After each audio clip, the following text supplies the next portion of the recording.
It ain't no game, but they saying welcome to the second level.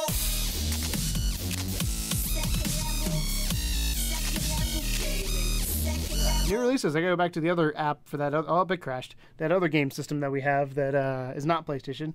But new releases. There's a couple games coming out that I stole from you. Yeah, they're cross-platform. There's so lots of save that cross-platforms. at the front. Let me go to new releases. Let's start with kind of the I guess the big one that a lot of people in my spheres are talking about and you're excited about. Outlast 2. I cannot talk about this game because I've never played Outlast 1. I can. Don't care about Outlast 2. It's a scary game, but it's got 108 reviews on the Xbox store right now and has 5 stars. So Outlast was... And that was 32, by the way, this morning when I checked. One of the... My phone or my watch telling me to breathe again. One of the... he knows you're stressed out. Yeah. Outlast was one of the original kind of horror games for PS4, and I think it was somewhat of a precursor to games like PT and things like that because they did it so fucking well. It is a little terrifying because you don't really have much in the way of weapons or anything. You largely just have a camera that has a flashlight on it, and the story rolls out really, really, really well. And then they released a sort of a DLC kind of thing for it called The Whistleblower, which was good too. But everyone that's played Outlast that is a horror game fan pretty much has good things and it's to $30 say about it. Outlast 2, $30, can't argue. Can't beat that. They're also doing a triple pack, I believe, here soon, which is going to have all 3 of those games in it for relatively cheap. So yeah, if you dig Outlast, if you dug Outlast 1 or the Whistleblower DLC, definitely take a look at Outlast 2. $30, can't argue. For $60, you can get Sniper Ghost Warrior 3 Season Pass Edition. And you might be asking, Tom, what's in the Season Pass? Why would I want to buy it? It's interesting that it's $60 so for wait, the Season so Pass $60 edition. has the Season Pass? Includes the Season Pass. That's a good deal. So you can now buy and get ready for the full season Amazing Content with Sniper Ghost Warrior 3 Season Pass. The Season Pass gives you access to 2 major single-player expansions, The Escape from Lydia and The Sabotage, 2 multiplayer maps, all-terrain vehicle, Sniper Rifle McKinley TAC 338A or 338A, depending on how you say it, and a compound bow. So $60 gives you the game and the Season Pass, which that's interesting. I've never actually heard of that before. I'm trying to figure out how you can use a compound bow in a sniper game. I guess. Close range, quiet, stealth, animals. Yeah. Fair enough. This just rattled There we them go. off of me there. All right, you win. And then the last one is that I'm talking about. It's called Siberia 3. Siberia. I didn't know there's Siberia 1 and 2.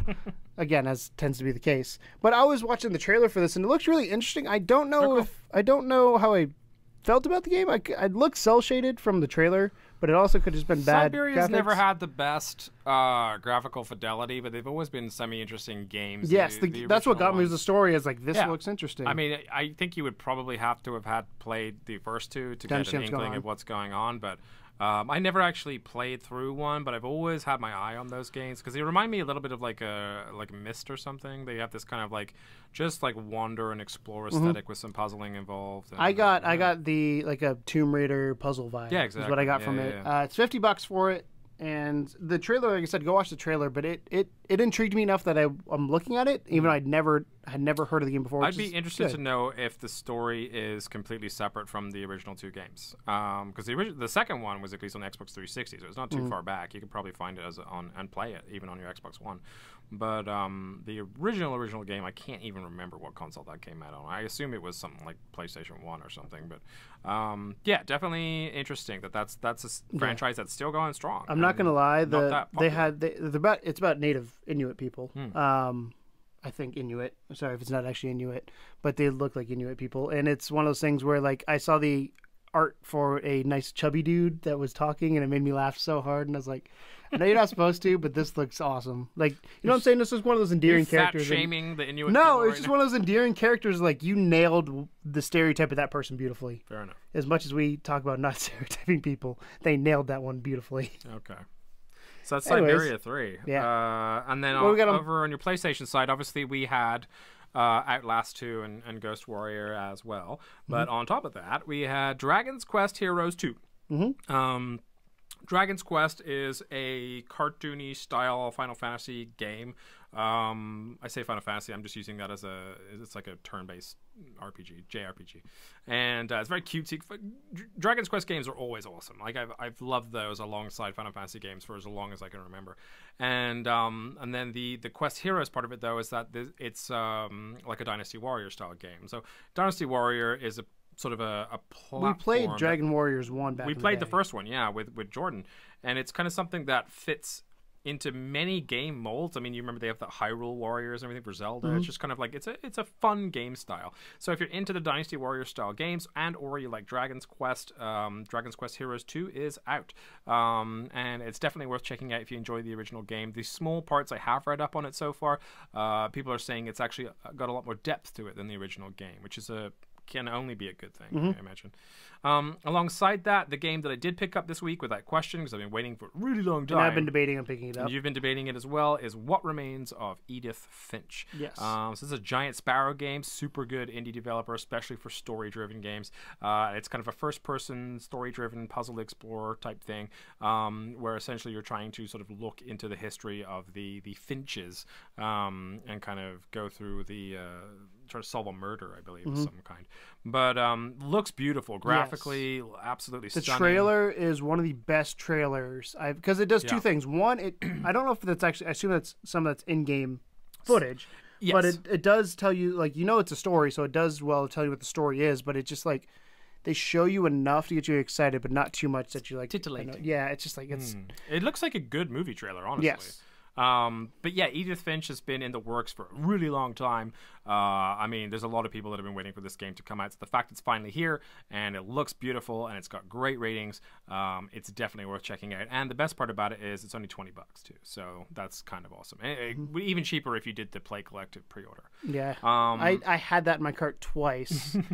And the only reason the only reason I didn't was because I kind of like you said earlier, I have so many games that I got to go back and play. It's going to be a back burner game or it's going to be a bite game for me. Like we'll play it in a bite and I'll probably pick it up at some point later. But I had to have it because I've been waiting for it for so long. So, and lastly, and I'm confused as to how to talk about this because honestly, they've been all over the place with this in the store this morning. It's been like the trailer was there, then it disappeared, and then the price was there, then it disappeared.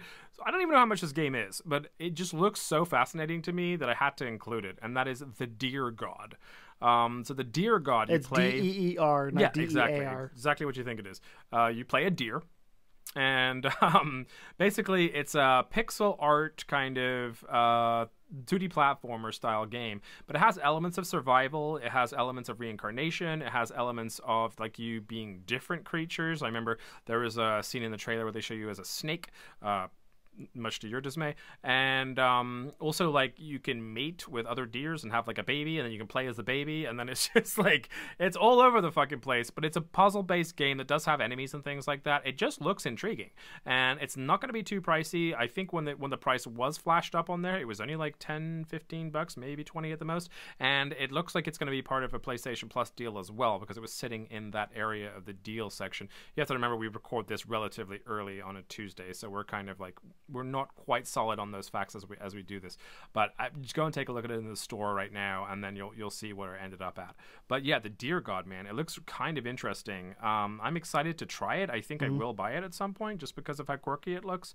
But didn't do much for me. The pixel art, you're not a big fan of the pixel art. I feel like personally, I mean, I feel like Pixar art's been overdone, so it's kind of like that. To me, that looked very similar to a lot of other games that have already come out. Yeah, I could see that. I think that more exciting than the pixel art part of it, though, is the reincarnation element of it and like the mating part of it and all the kind of other things. Tom wants to have sex in video games. I want to make deer babies. So it bestiality is way against park regulations, Tom. I imagine so. Do you know what that's from? I forget. Why does Kids You Know? There you go. That show was all right.